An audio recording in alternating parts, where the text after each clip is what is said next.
Bonjour à tous. À mon tour, je vais vous parler des dépôts du chantier scientifique de Notre-Dame et en particulier de l'enrichissement de ces dépôts via Archeogrid, une des briques de l'écosystème NDAM. Donc, je me présente, Sarah Tournon-Valiante, ingénieure CNRS responsable de la gestion des données au sein d'Archéovision et en particulier de leur interopérabilité et de leur pérennisation. Donc, pour cela, notre unité développe ses propres outils qu'elle met au service de la communauté SHS, comme le Conservatoire national des données 3D SHS, par exemple.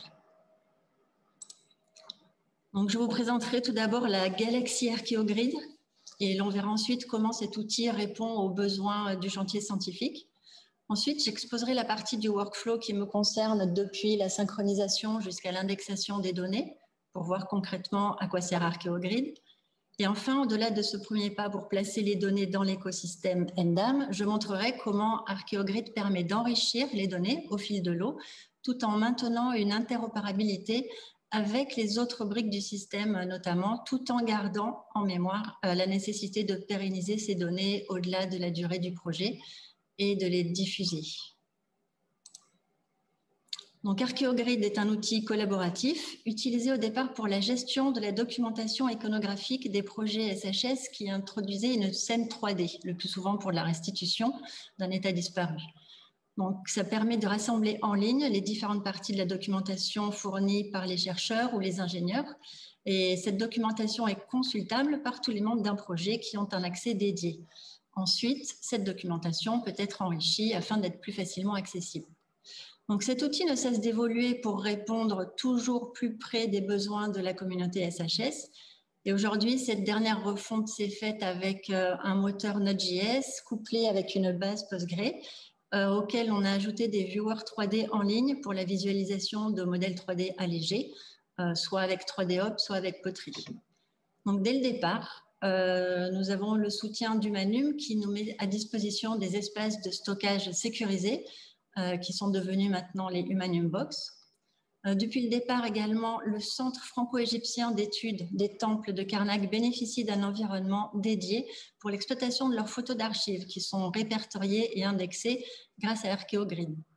Archeogrid, c'est également des corpus d'images, dont certains sont devenus de véritables sites à part entière, comme la stéréothèque, qui est moissonnée par Isidore grâce à un système de moissonnage. Enfin, le conservatoire est évidemment issu d'Archeogrid et il bénéficie de toutes les fonctionnalités du moteur et il met en avant en plus la gestion des dépôts pour la conservation à long terme. Donc, récemment, un effort a été fait pour rendre les données toujours plus interopérables. Donc, désormais, il est possible de lier un thésaurus d'Archeogrid à des thésaurus déjà existants et interopérables, comme ceux gérés par OpenTheso, par exemple. Les périodes également peuvent être alignées avec des thésaurus comme ceux de Periodo et les localisations sont en général renseignées avec un code GeoNames. Enfin, le conservatoire a mis en place les DOI qui sont maintenant opérationnels et cette nouvelle fonctionnalité est à l'étude pour pouvoir l'appliquer au projet d'Archeogrid. Donc, si vous voulez, on va regarder une présentation, voilà à quoi ça ressemble. Voilà les différentes briques d'Archeogrid. Les corpus, Karnak, donc tous les soutiens. Donc, les projets d'Archeogrid qui nous intéressent aujourd'hui sont rassemblés au sein d'un même ensemble. Donc, il y en a beaucoup d'Archéovision, mais pas seulement.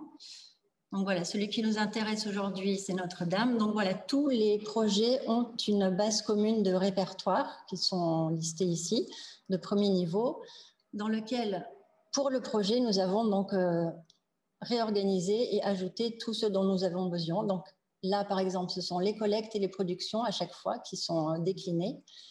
Et en dessous, vous avez les différents répertoires dédiés aux différents groupes de travail. Ensuite, il y a le répertoire 3D online qui permet de rassembler les modèles 3D allégés. Donc, par exemple, voici ceci. Donc, on peut simplement, en cliquant, accéder à un viewer très léger qui permet de voir rapidement et dans sa globalité un modèle. Donc là, si on force un peu la résolution, on peut zoomer pour voir des détails. Voilà, rapidement, c'est un viewer assez basique qui permet de faire quelques manipulations, mais ça s'arrête là. Donc, ça permet pour des projets, des petits projets, d'avoir sous la main de quoi visualiser des données 3D. Et donc, il y a tout un tas de documents qui sont répertoriés. Et là, par exemple, dans la collecte, vous avez le GT acoustique qui a déposé des sons. Donc, ce sont des points wave auxquels on a ajouté une vignette pour pouvoir visualiser la donnée. Le but étant après, en cliquant sur l'image, de faire activer le son. Et avec cette icône, on a accès aux métadonnées. Donc là, vous voyez que le GT acoustique avait déposé des métadonnées et qu'elles ont été intégrées, comme on le verra par la suite. On peut retoucher donc, ces métadonnées. Donc là, on choisit en fait le modèle qui a été utilisé. Donc c'est BWF dans le cas des sons. Donc vous voyez qu'on accède directement à toutes les métadonnées qui ont été intégrées dans la base et qu'on peut les retoucher, les modifier individuellement. Donc on ne va pas le faire puisque les données ont été bien rentrées. Ce sont des véritables données. Donc là, pour le test, je me suis connectée avec un utilisateur que j'ai créé et que j'ai mis dans le groupe GT acoustique. Donc, il a accès aux données du GT acoustique et il peut les modifier. Par contre, si on va dans les données du GT numérique, on voit qu'on a accès également aux données. Mais vous voyez qu'on n'a pas l'icône pour pouvoir les indexer. Donc là, on a accès aux vignettes, on peut regarder leurs métadonnées, mais on n'a pas accès à la modification. Donc là, on voit qu'il y a un commentaire qui a été rentré, par exemple. Donc là, on est sur la plateforme de test, donc on fait des tests, c'est le but de la plateforme. Donc voilà, on retrouve dans ces commentaires celui-ci. Donc là, je me déconnecte de cet utilisateur et j'utilise mon utilisateur administrateur qui, lui, a accès à toutes les données en modification et en consultation, évidemment. Donc là, on voit qu'on a d'autres informations. Et en particulier, les commentaires, on voit qu'il y en a plus que ce que voyait l'autre utilisateur puisque les commentaires peuvent être validés ou rejetés avant d'être affichés à tous les utilisateurs. Donc l'administrateur peut rejeter un commentaire s'il estime qu'il n'est pas bon. Et c'est une façon de poser une autre information sur les données. Donc, pour revenir au chantier, quand le groupe de travail données numériques s'est mis en place, en fait, rapidement, il a fallu trouver des solutions pour gérer cette grande quantité de données avec de fortes exigences, tant au niveau de la sécurité des données que de leur interopérabilité. C'est alors qu'Archeogrid est apparu comme une des solutions possibles, d'autant plus que l'outil était déjà opérationnel et que, en tant que responsable des développements, j'étais à même de le faire évoluer tant que les besoins restaient en phase avec ceux de la communauté SHS, bien sûr. Donc, un premier point qui concerne la sécurité des données a été réglé avec l'utilisation de l'Human Box, comme l'a décrit Thomas. Donc maintenant, Archeogrid est couplé avec la branche Notre-Dame du Manumbox grâce à l'intervention de Joël Marchand. Donc l'accès aux données doit également être sécurisé. Donc ceci est possible grâce à Archeogrid qui gère en fait un système assez fin de droits sur les utilisateurs et les groupes d'utilisateurs. Enfin, chaque donnée doit pouvoir afficher une provenance et être identifiée de manière unique et tout cela est possible avec l'utilisation des métadonnées dans Archeogrid. La présence d'une visionneuse permet un affichage natif des données iconographiques dans un premier temps. Donc, une amélioration pourra voir afficher des sons, des textes, etc. Enfin, il faut pouvoir lier les données à des référentiels existants et interopérables. C'est ce qu'on a mis en place avec les liens avec les thésaurus dans Archeogrid. Donc, voilà pour l'essentiel et le plus important étant de prévoir dès le départ l'ouverture de ces données, alors ce qui sera fait grâce à des moissonnages, puisqu'un tel système de moissonnage existe déjà pour les corpus d'Archeogrid. Il est tout à fait possible de le porter pour ce projet en particulier. Donc voici maintenant le workflow qui a été adapté par les groupes de travail afin d'intégrer les ressources. Donc tout d'abord, comme Thomas l'a décrit, les données sont déposées par SFTP sur l'Humanium Box. Et cette étape étant complètement manuelle et faite par différentes personnes, il était important de la valider systématiquement. Donc il est prévu que les versements soient vérifiés dans leur intégrité, qu'ils possèdent un jeu minimal de métadonnées. Donc tout ça est indispensable. Et une fois que cette validation a eu lieu, les données pourront intégrer ArcheoGrid. Pour ce faire, en 2 temps, il y aura une synchronisation tout d'abord des fichiers qui intégreront la base de données et dans un second temps, les métadonnées intégreront également la base de données d'ArcheoGrid pour être visualisées. Donc, pour illustrer ceci, j'ai enregistré en fait l'intégration des données du LRMH. Donc, au départ, il n'y avait que les voûtes. Et donc, Olivier Malaverne m'a dit qu'il devait intégrer un autre, qu'il avait déposé une autre partie. Donc, ça a été intégré. Donc, là, vous avez accès à l'interface administration d'ArcheoGrid. Vous voyez l'ensemble des fichiers qui sont intégrés. Donc ça, c'était la première partie. Et en deuxième partie, donc là, je vous montre le résultat de l'intégration des fichiers. On voit les photos, on voit qu'elles n'ont pas de métadonnées. Donc, je bascule dans la partie administration, intégration des métadonnées. Donc là, je choisis la brique projet d'ArcheoGrid. Dans la brique projet, je choisis le projet Notre-Dame.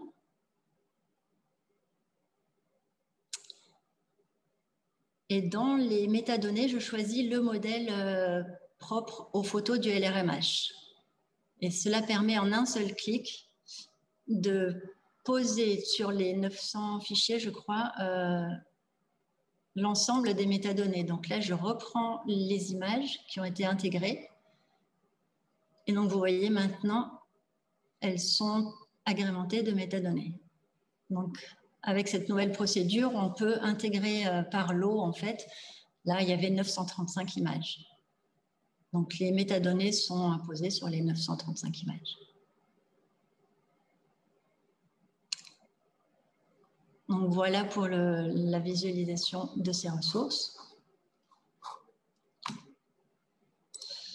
Donc, une fois que ces données ont intégré l'écosystème NDAM, on peut aller plus loin en donnant à chaque groupe de travail la possibilité d'intervenir sur ces données en particulier et les enrichir via les thésaurus. L'interopérabilité avec les autres briques se met en place petit à petit. Avec OpenThéso, grâce aux API, on peut récupérer les thésaurus et les collections qui sont constituées dans OpenThéso et on peut les récupérer dans ArcheoGrid et les mettre à jour à chaque fois que cela est nécessaire. Et cela permet ensuite d'indexer ces ressources en utilisant les termes qui ont été définis par les groupes de travail dans OpenThéso. De la même façon, le viewer NDV récupère les annotations qui sont faites dans ArcheoGrid avec une API qui a été développée à ce propos. Et elle permet ainsi de faire communiquer les deux parties. Donc, je peux vous montrer également comment enrichir les données avec les thésaurus. Donc, j'ai pris, là, je fais des tests sur des images au hasard. Enfin, là, voilà, une image du LRMH. Donc là, je suis connectée en tant qu'administrateur, donc je peux indexer. Donc l'intérêt était, donc là, on prend le modèle de photo et sur ce modèle a été ajouté en fait le thésaurus que le LRMH a développé dans OpenThéso. Et donc en tapant là dans cette boîte, on a accès au thésaurus et on peut ainsi ajouter des mots-clés à cette image. On peut en ajouter autant qu'on veut. Donc là, j'ai fait un autre exemple. Donc avec l'autocomplétion, on peut récupérer les informations du thésaurus, ajouter un mot-clé. Et si on revient ensuite sur l'image, donc on a bien l'indexation qui a été faite sur on a les données du thésaurus, voilà, qui apparaissent. Et surtout, le lien est fait avec le terme du thésaurus d'origine.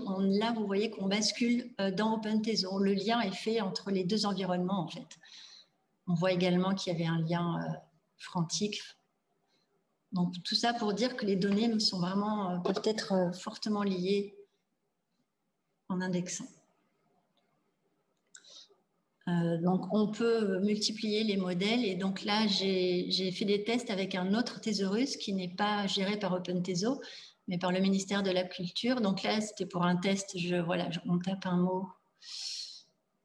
Je pense que j'ai mis nef parce que ça me venait à l'esprit. Donc voilà, là, on a intégré un autre mot-clé qui vient d'un autre thésaurus et qui, lui aussi, est lié au thésaurus d'origine.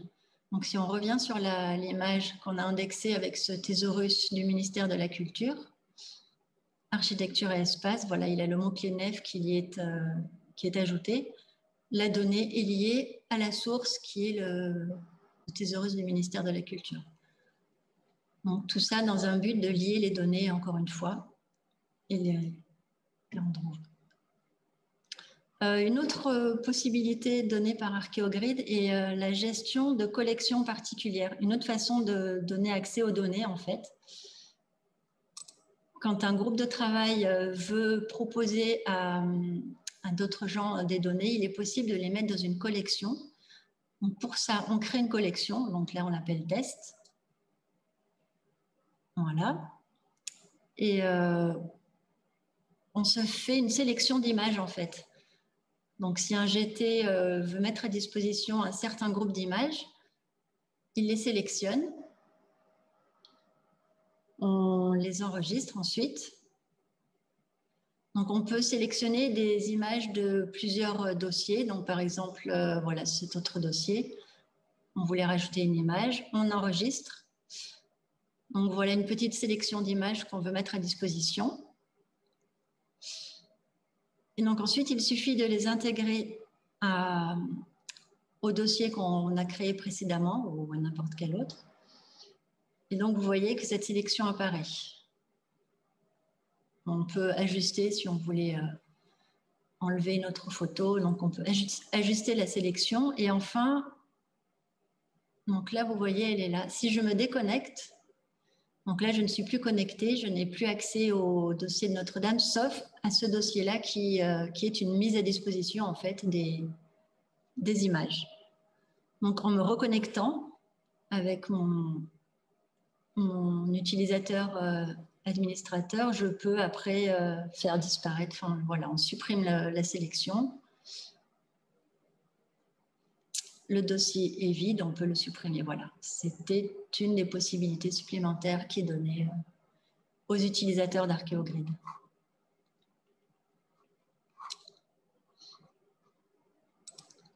Donc voilà, en conclusion, pour la partie technique, il y a plein d'autres étapes qui sont prévues pour faire évoluer Archeogrid, dont l'intégration d'un moteur de recherche qui permettra d'accéder aux ressources de façon plus efficace. Apposer un identifiant pérenne aux ressources fait également partie des prochaines évolutions prévues. Un mapping des données sur l'ontologie du CIDOC est une autre grande étape du projet et cela permettra par la suite un moissonnage par Isidore, par exemple. Et enfin, nous gardons toujours en tête la problématique de la sauvegarde des données. Il est prévu de les archiver au conservatoire dans un premier temps pour garantir aux données une pérennité au-delà du projet et sans limite de temps. Enfin, humainement, je tenais à souligner que ce projet, le bilan est plus que positif et je tenais à remercier en particulier toutes les personnes qui ont aidé à l'intégration de la brique Archeogrid dans le système ENDAM et en particulier Livio, Thomas, Joël, Milède, Isabelle, Violette, Denis, Olivier, Kevin et tous les autres des différents groupes de travail avec lesquels j'ai pu échanger. Voilà, je trouve qu'on a une équipe plutôt efficace, même si on est multisite et hétérogène. Et je tenais à vous remercier tous.